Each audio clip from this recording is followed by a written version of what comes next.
modern computer came from, and then it moved to these big business database, complications. Computers had been seen as things to never touch, never even be in the same room with a computer. Keep your distance, but be reverent. Be very respectful of those who knew how to do it.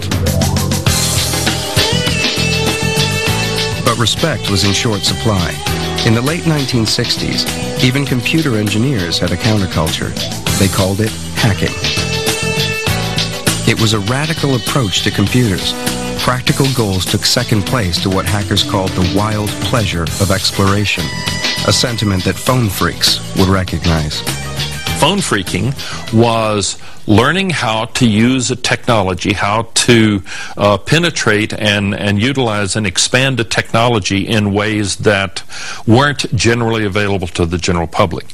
In the same way, computer hacking is pushing the frontier, learning how to exploit computers and get them to do things that people said simply couldn't be done. For computer hackers to get their kicks, they had to get their hands on computers, which at the time was easier said than done. I had told my dad in my first year of college, someday I will own a 4K Nova computer. And he said, Steve, it costs as much as a house. I said, then I'll live in an apartment. I'm going to have a computer someday in my life. When computers were vast number-crunching machines costing $5 billion to develop, the idea of having your own computer, a personal computer, was inconceivable. Why would anyone want his or her own personal computer? That's ridiculous. It's like wanting your personal atom bomb or something like that. The bomb came in the shape of a new piece of kit called the Altair 8800.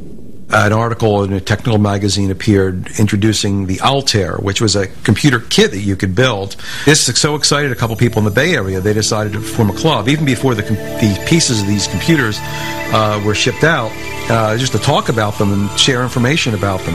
And they called it the Homebrew Computer Club. 30 people eventually wound up one night in March of 1975 to stand in a garage and look at this box. Among them was Steve Wozniak, and contained within this box was a network which would come to fascinate him even more than the telephone system. Sitting in a garage, rainy outside and dark, and the garage doors open to the outside darkness, and they started all talking about these computers going around. The Altair was pretty meaningless as a box. It came out, and once you put it together and flicked the switches, you got it to run, and then you said, well, gee, this is real nice, but what can I do with it? What they did with it was program it to play Daisy. 15 years earlier, computer engineers had coaxed the tune from a machine the size of a house. Now the hackers were doing it for themselves on a home-built kit computer.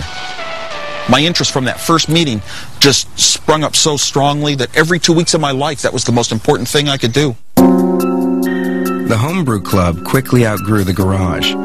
Computer hacking was catching on. Someone would stand up and say, I've got this problem. Anybody know how to solve this? Or, hey, you know that problem that was mentioned at Homebrew 2 weeks ago? I found a solution to it.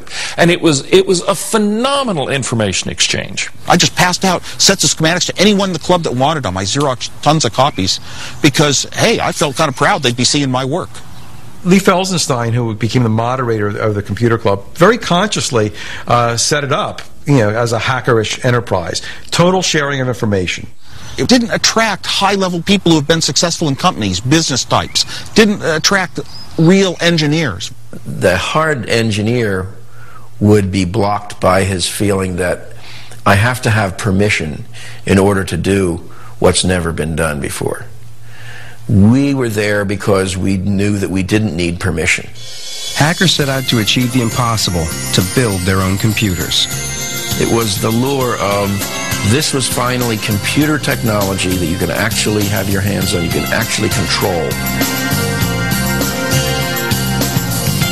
Every time someone brought a computer, introduced a computer into the Homebrew Club, the first thing people would do is just rush up, take it apart, and learn everything about it, and just pester the designer with zillions of questions. How's this work? Where's that, pin go to that pin?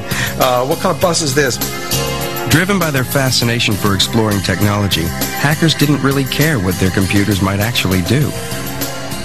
Nobody had a practical reason why they wanted to have a personal computer. There were some excuses made up, like balance your checkbook, or keep recipes, or control things around the house. But almost nobody ever did that. That's function guilt.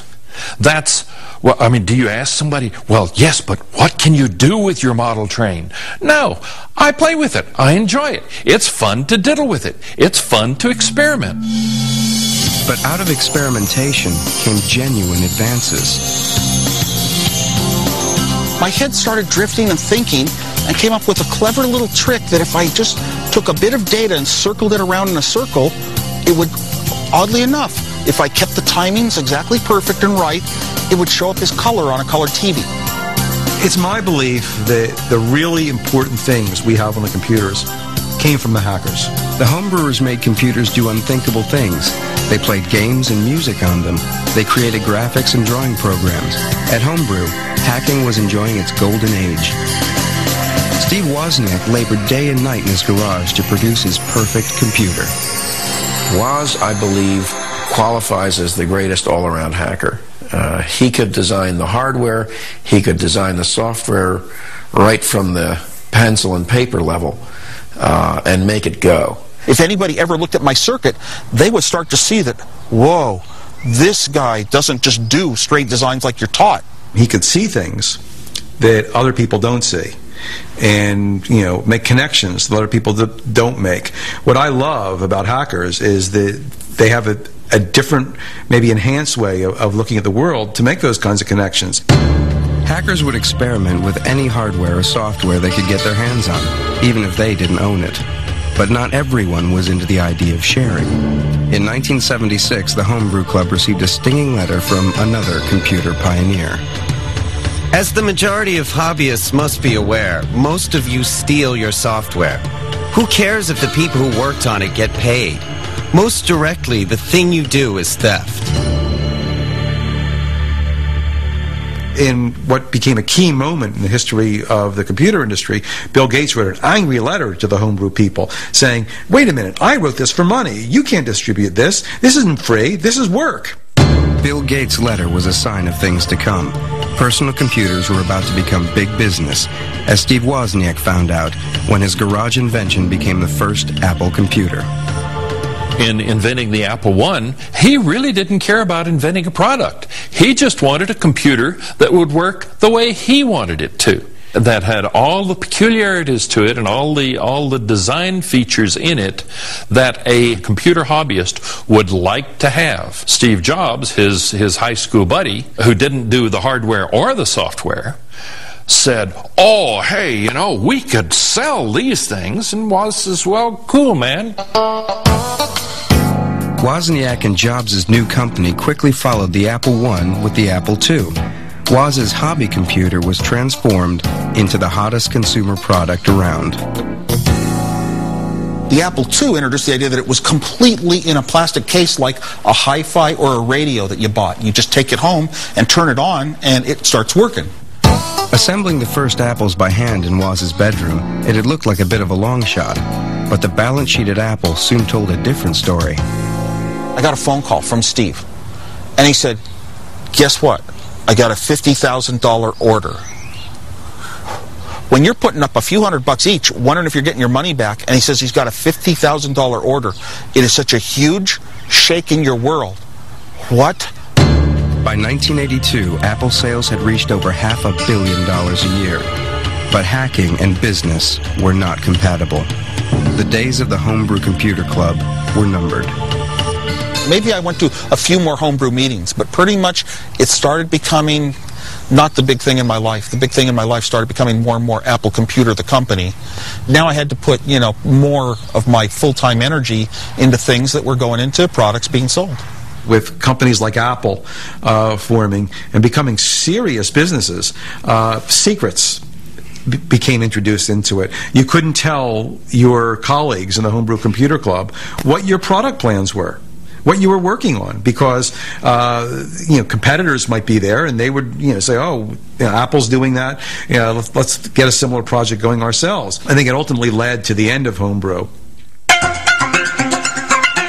The The Homebrew Computer Club met for the last time in 1986, leaving behind not just Apple, but 23 computer companies founded by its members.